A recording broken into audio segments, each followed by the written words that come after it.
Guys, Willie here with WTF Car Reviews, and today we're going to be reviewing the all-new 2024 Dodge Hornet GT. And a big thanks to Zach at CDJR of Tampa Bay for helping make this review possible. I'll leave a link to your inventory below, and if you're looking for a new car, SUV, or truck in the Tampa Bay area, I definitely recommend checking these guys out and ask for Zach. And as most of you guys probably know by now, the Hornet is Dodge's all-new compact SUV released last year for 2023. For 2024, a new 288 horsepower plug-in hybrid RT trim is added to the lineup.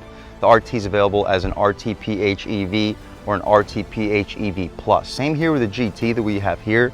It's also available as a Plus, but here we just have the regular GT with a base price of $30,700. What else do we get for that money?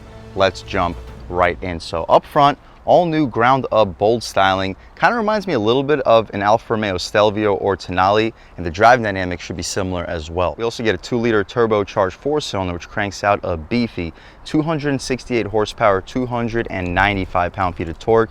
Made it to a 9-speed transmission and all-wheel drive. Again, my mom has a 2021 Alfa Romeo Stelvio, so we'll compare this vehicle, see if we get similar performance while saving up to $25,000 bucks. We get LED daytime running strips of top full LED headlamps for the high and low beam, red updated Dodge badge up front, sensor for the radar cruise control. We get the radiator and intercooler right up front as well. No functional airflow in the corners, but that design does aid with the aggressive styling. I'm sure the hood vents are also not functional, but again, aids with the aggressive styling. The wheel and tire setup, speaking of aggressive styling, we get these black 18-inch rims wrapped in Goodyear Eagle Sport all-season tires. Dimensions being 225/55 R18. So with this 55 series sidewall, the ride quality should be excellent. And with these 225 wide tires and standard all-wheel drive, the grip and handling should also be excellent. The Alfa Romeo Stelvio gets standard 245 wide tires and a 255 wide optional setup. So the grip and handling probably won't be nearly as good with a base price well over $20,000 cheaper. I think we'll all be perfectly fine. A little bit of black trim for the wheel well area and rocker panel side skirt area, blacked out Hornet badge, blacked out mirrors with LED turn signals on them. The roof isn't blacked out. It says blacktop GT all-wheel drive, so I would expect a black top. It would look really cool, but again, you can do that aftermarket. We get all black trim for the window trim, blacked out B-pillar, and black area for the C-pillar with some body color behind it, smart access for the driver and the front passenger, blind spot monitoring on the glass. We can take a quick look at the window sticker, see everything we have available for this 2024 Dodge Hornet GT blacktop all-wheel drive with $30,735 base price. You guys can pause, take a look at all the standard features. Options, this blue Bayou exterior paint color is $495 bucks, about $2,000 for the customer preferred package 23M, which is the GT blacktop package, giving us the gloss black painted mirror caps, dark Hornet badge, dark GT badge 2, gloss black painted side window moldings, 225/55 R18 all-season tires. The standard wheel and tire setup is a 17-inch rim wrapped in 215/60 all seasons. The rims themselves are 18 by 7.5-inch Abyss finish aluminum wheels. After a $1,595 destination charge, we're sitting a tick under $35,000 bucks. So a lot of value in this SUV. Fuel economy, almost 25 mpgs, 21 in the city, 29 on the highway. Very similar to what you would get from a Stelvio.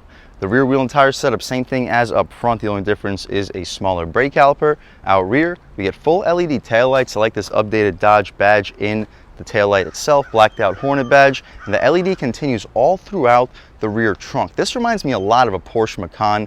Let me know in the comment section what you guys think. We get full rear parking sensing, blacked out GT badge as well, and we can get a good look at the dual exhaust tip. It doesn't really protrude very far out, but it's always nice to get duals. And speaking of the duals, let's fire up this 2-liter turbocharged 4-cylinder engine and hear how she sounds.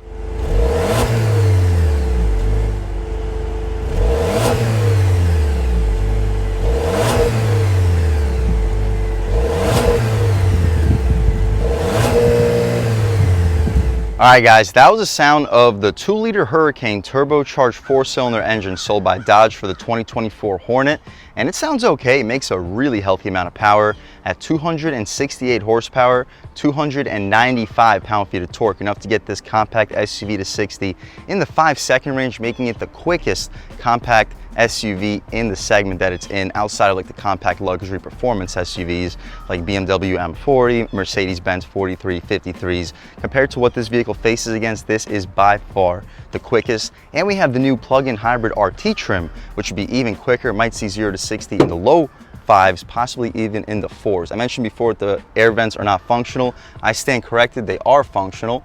Hopefully you can pick up the airflow in both corners. What you see is basically what we get though. We can shut this hood right down. The hydraulic struts are also really appreciated for the price point. So far, for the money, this might be the most premium vehicle on the road today. Taking a step inside, we can continue along and see if what I just said is true or not. So up top, we get soft touch materials with good graining material. We have some plastic with good graining on it as well. Outside of the aluminum door handle, lock and unlock, gushy soft leatherette trim for the armrest, and some red contrast stitching with gushy soft material in the center.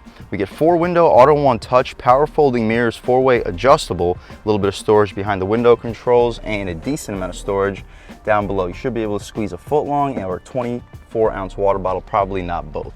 The sound system here, it's just the bass, but it sounds surprisingly good for a bass. The seats are also unbelievably comfortable for bass seats. They're like Alcantara material, probably more of a vinyl, but it feels like Alcantara with some red contrast stitching. Cloth inserts, they are really comfortable and very supportive for a bass seat. They're not power adjustable, but you can still recline, drop, lift, and slide the seat with latches. Taking a step inside, we can really check it out. So foot on the brake, engine start, stop, and everything fires right to life.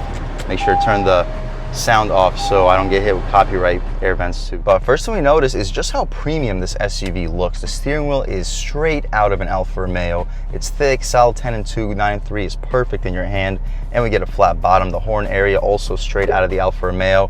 Loud and aggressive, people should be definitely getting out of your way. We'll do a window check. We do not get dual panes, but again, wouldn't be expected at this price point. Auto one touch for all 4. Definitely appreciated. We have sport mode on the steering wheel, adjustments for the cruise control on the left side. On the right side, we have our volume and skip, adjustments for the infotainment and voice commands. The infotainment isn't super configurable. Right now, we're looking at a digital speedo, performance pages with G meter, driver assist page, and the alerts / messages. My personal favorite would be to look at the digital speedo. On the left side, we have an analog speedometer. It's digitally illuminated. On the right side, a tach that goes to about 5 to 5,500 RPM, similar to an Alfa Romeo Stelvio. It's a 12.3-inch digital gauge display and a 10.25-inch touchscreen with Chrysler's all-new Uconnect system. The stocks have a satisfying click to them, also feel like they're straight out of an Alfa Romeo Stelvio. The rain-sensitive windshield wipers too, that is a huge feature for the price point. To the left of the steering wheel, we have automatic headlamps, interior brightness, latch for the tilt and telescoping steering wheel. Everything's falling out my pockets. Hopefully you get a good look at the pedals too. We don't get a floor-mounted accelerator pedal like we do on the Stelvio, but outside of that, the interior here looks seriously similar. To the left of the steering wheel, we have some leather stitching. It's not the softest material, but it's still soft. Gloss black with aluminum for the air vent controls. Decently padded dashboard. It's hard-ish plastic, but it does have a little bit of padding and good graining to it, just like the upper part of the door panel. The 10.25-inch touchscreen, unfortunately, it's in Spanish. I don't speak Spanish, so I can't set it back to English because I don't know where I would even do that. But the response here is still absolutely excellent. Just like an iPhone, we got vehicle settings. Hopefully you can see everything that's available in your vehicle settings. My car, trip, not quite sure what that is, controls, and not quite sure what that is. So since I can't speak Spanish, I'll let the Spanish speaking viewers in the comment section tell me what I would have to do to actually switch this back to English. But in the meantime, this is what we get, and this is the home screen with the songs currently playing and phone information, which would also show you your wireless Apple CarPlay and Android Auto. We get more of that red stitching for the center of the dashboard, gloss black with some aluminum contrast for the air vent controls. The air vents are adjusted with these stocks to the left, and the height can be adjusted right here. We have dual zone automatic climate control, engine start stop. You can turn off the auto start stop for the purpose of this review. 12 volt. Next to it is a USB-C and USB-A port. We don't get a wireless charging pad here. Standard is available on the higher trims. The gear selector controls the 9-speed automatic transmission. Take a quick look at the backup camera. Super high resolution with guidance lines and trajectory with the parking sensors out rear. We don't get any paddle shifters, but the manual shift controls are in the proper direction to upshift and to downshift, throwing it back into park. Next to it, we have the volume control with the electronic parking brake behind it. You can turn off the traction control and turn off the parking sensors for one reason or another. Just hard plastic for the area where your knee will often hit. The cup holders will fit probably 24 to 30 ounce bottles. That back cup holder, it's not in the best position. When you move this armrest forward, you definitely won't be able to fit a very tall bottle. With the armrest back, should be no problem. It's a pretty well padded, soft armrest. The storage space, not the most, but you should be able to fit a 2-liter bottle of soda in there. That'll probably be about it though. The glove box is damp, not lined with felt, not the widest, but super deep. You'll probably fit 30-ish, maybe 35 license plates in there, 2 pairs of shoes with no problem. We have a frameless auto-dimming rear view mirror. It's actually not auto-dimming, you gotta pull this flappy thing to dim it, but it's completely frameless. The interior lights are LED. Cool. No moonroof or anything like that. The headliner has a pretty basic, not the most premium feel, but overall, guys, this is an impressive SUV with a base price around $30K, out the door here after destination before tax at around $35, $34. This is a big value premium SUV. I can't wait to take it out for a drive out back. We'll see what the materials are like. So hard plastic up top to be expected, but we still get that soft material in the center, gushy soft armrest, auto one-touch window, aluminum door handle, one of your speakers. You'll probably fit a 30-ounce water bottle, maybe a sandwich, but it's gonna be facing down, so make sure you don't have too much sauce or it's gonna spill. The rear seats, we get this faux Alcantara contrast with the cloth inserts. Legroom looks impressive. I'm a little bit over 6 feet tall, sitting behind my seat settings, and I still have about 3-4 inches of overall knee room. Headroom, I have about an inch, maybe an inch and a half. So if you're under 6'4", 6'5", you'll sit in the back behind your seat settings in this Hornet with no problem. We get mat pockets behind both of the front seats. Air vents, that's impressive for a base. USB-A and USB-C port with a rope to pull to access this center console armrest, which is gushy soft.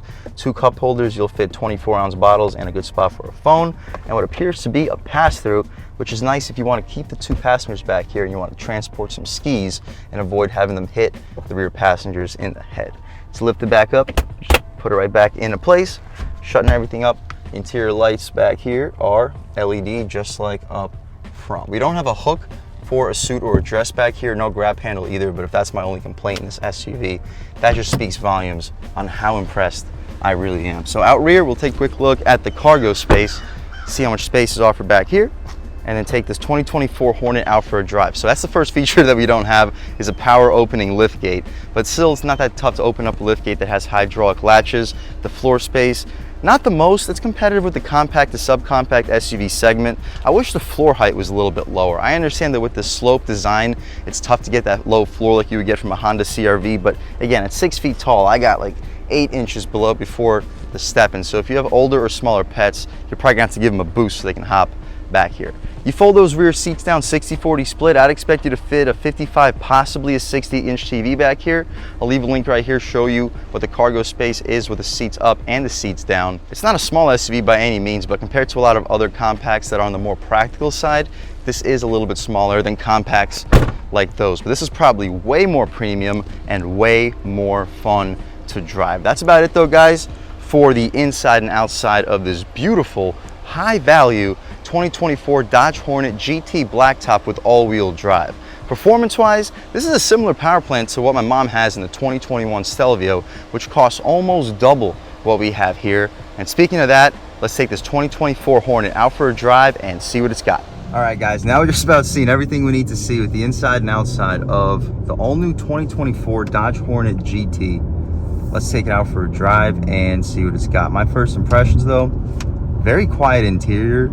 The throttle is responsive with this turbocharged engine and the brakes feel really nice. The steering is sharp and on center, feels a lot like something that you would get from Alfa Romeo.